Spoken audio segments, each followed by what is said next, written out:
जय हिंद। स्वागत है आप सभी का। तो देखिए एनएफसी यानी कि न्यूक्लियर फ्यूल कॉम्प्लेक्स जो कि आपका परमाणु ऊर्जा विभाग के अंडर आता है, इसमें आपकी नई वैकेंसी आउट हो चुकी हैं, जिसमें फायर ऑफिसर की अलग अलग पोस्ट प्लस में जो आपके ड्राइवर की पोस्ट है वो आउट की गई हैं। तो इन भर्ती की जो कंप्लीट आपके जानकारी है ऑफिशियल नोटिफिकेशन के साथ चलिए सारी बातें डिस्कस करते हैं।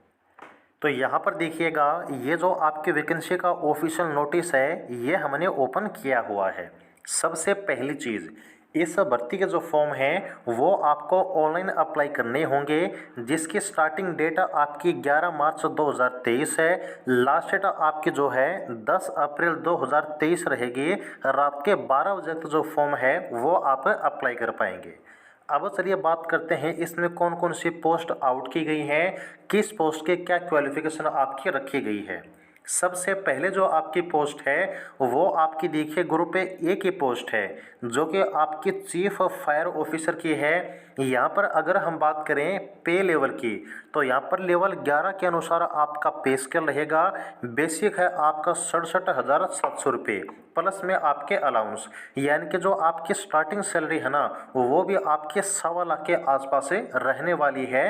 अलाउंस को जोड़कर सैलरी आपको नहीं देखनी है, सिर्फ आपको सिलेक्शन लेना है। सैलरी बहुत ही अच्छी खासी है, जितनी भी पोस्ट आपकी इसके अंडर आउट की गई है एनएफसी के अंडर।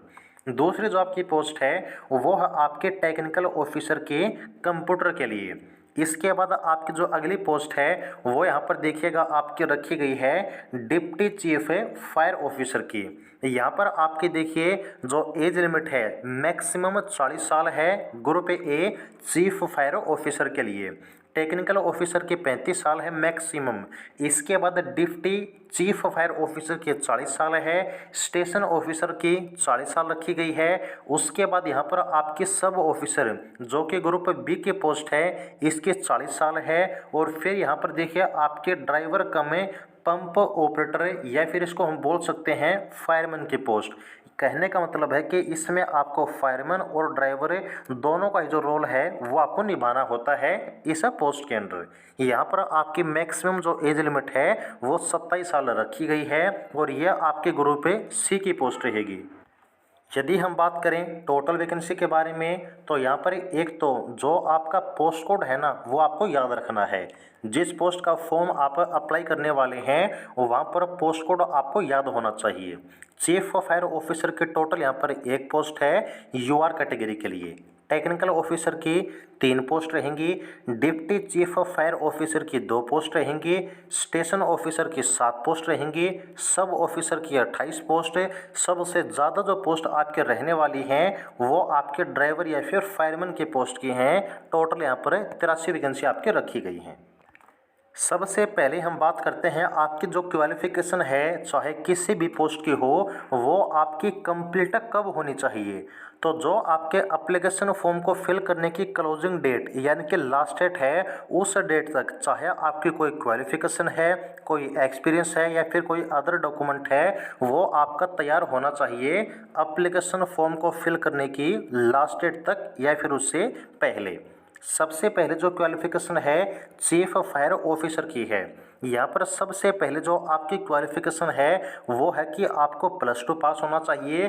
कम से कम +2 क्लास में आपके 50% नंबर होने ज़रूरी हैं।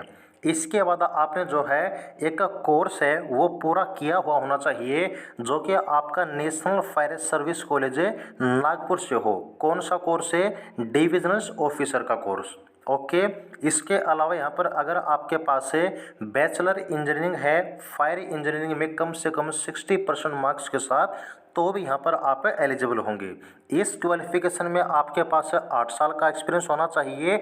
यहाँ पर 6 साल एज ए DCFO यानी कि आपका जो एक्सपीरियंस है वो आपके क्वालिफिकेशन के अनुसार अलग रहेगा।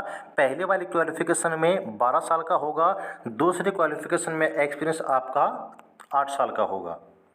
और यहाँ पर इस पोस्ट के लिए आपके पास जो हैवी व्हीकल का ड्राइविंग लाइसेंस है वो भी होना ज़रूरी है। इसके बाद जो आपकी सेकंड पोस्ट है वो है आपके टेक्निकल ऑफिसर की।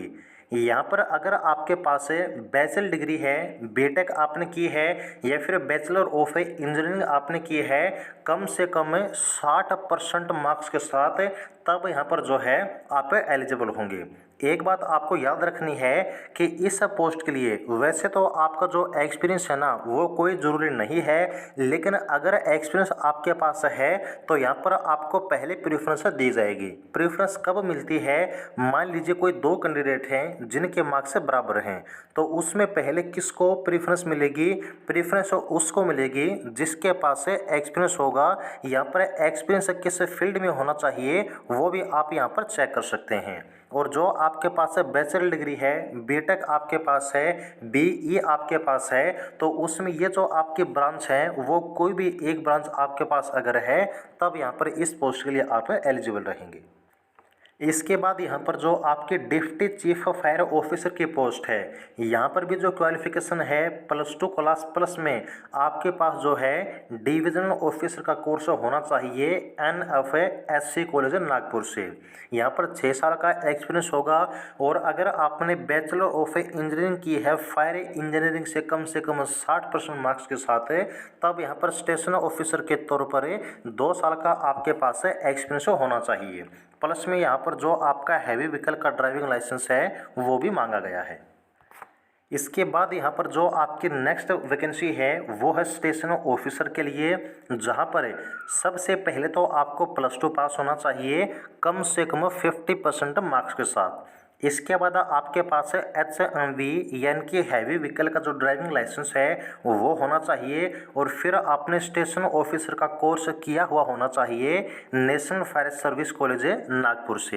यहाँ पर 5 साल का आपके पास एक्सपीरियंस होना चाहिए सब ऑफिसर का।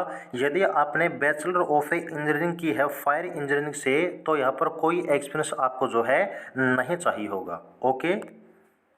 इसके बाद यहाँ पर जो नेक्स्ट वैकेंसी है सब ऑफिसर की, यहाँ पर आपको +2 पास होना चाहिए, सब ऑफिसर का कोर्स किया हुआ होना चाहिए आपने NFSC कॉलेज नागपुर से। यहाँ पर 12 साल का एक्सपीरियंस आपके पास होना चाहिए फायरमैन का, या फिर आपके पास 15 साल का एक्सपीरियंस होना चाहिए ड्राइवर कम ऑपरेटर का। ओके। और यहाँ पर जो हैवी व्हीकल का ड्राइविंग लाइसेंस है वो भी होना आपके पास ज़रूरी रहेगा। इसके बाद यहाँ पर जो आपकी नेक्स्ट और लास्ट वैकेंसी है वो है आपके ड्राइवर कम पंप ऑपरेटर कम फायरमैन की। तो यहाँ पर जो आपके ड्राइवर या फिर फायरमैन या फिर इसको हम बोल सकते हैं पंप ऑपरेटर, इसमें जो यहाँ पर क्वालिफिकेशन आपके रखी गई है, सबसे पहले तो आपको +2 पास होना चाहिए। नंबर 2 +2 पास होने के साथ यहाँ पर जो आपका हैवी व्हीकल का ड्राइविंग लाइसेंस है वो होना चाहिए। नंबर 3 आपके पास है 1 साल का जो ड्राइविंग एक्सपीरियंस है वो होना चाहिए। इसके साथ ही साथ यहाँ पर जो आपका स्टेट फायर ट्रेनिंग सेंटर से आपका कोर्स है वो भी आपके पास होना चाहिए, किसमें? फायर फाइटिंग में। ओके। ये अगर क्वालिफिकेशन आपके पास है तब यहाँ पर ड्राइवर का फॉर्म आप अप्लाई कर पाएंगे। यहाँ पर कोई एक्सपीरियंस आपका ज़रूरी नहीं रहेगा। फिर से बताते हैं, सबसे पहले +2 पास होना ज़रूरी है कम से कम 50% नंबर के साथ। दूसरा हैवी व्हीकल का लाइसेंस होना चाहिए। नंबर 3 आपके पास 1 साल का एक्सपीरियंस होना चाहिए। नंबर 4 यहाँ पर फायर फाइटिंग का 1 साल का जो कोर्स है वो आपके पास होना चाहिए, तब यहाँ पर जो फॉर्म है वो आप अप्लाई कर पाएंगे। ये थी आपकी पूरी जानकारी आपके एज लिमिट के बारे में, आपके क्वालिफिकेशन के बारे में, आपकी वैकेंसी के बारे में। अब यहाँ पर जो आपका सिलेक्शन प्रोसेस रहेगा इसमें आपका स्किल टेस्ट भी शामिल है, आपका एग्ज़ाम भी शामिल है, यहाँ पर आपका DV भी शामिल है। तो कौन से प्रोसेस में क्या कुछ चीज़ें कंडक्ट होने वाली हैं, इन सब के ऊपर आपको हम अलग से वीडियो बनाकर प्रोवाइड करा देंगे। ये वीडियो काफ़ी लंबी हो चुकी है। ओके। बाकी अगर एलिजिबल आप हैं तो फॉर्म अप्लाई करने के लिए क्या कुछ क्राइटेरिया रखा गया है वो हमने आपको बता दिया है। ओके। तो अगर आप इंटरेस्टेड हैं और एलिजिबल हैं तो फॉर्म ज़रूर अप्लाई कीजिएगा। बाकी जो भी आपकी जानकारी होगी वो आपको आगे हम बताते रहेंगे। जुड़े रहिएगा और चैनल को सब्सक्राइब कर लीजिएगा ताकि एक भी अपडेट मिस न हो। जय हिंद।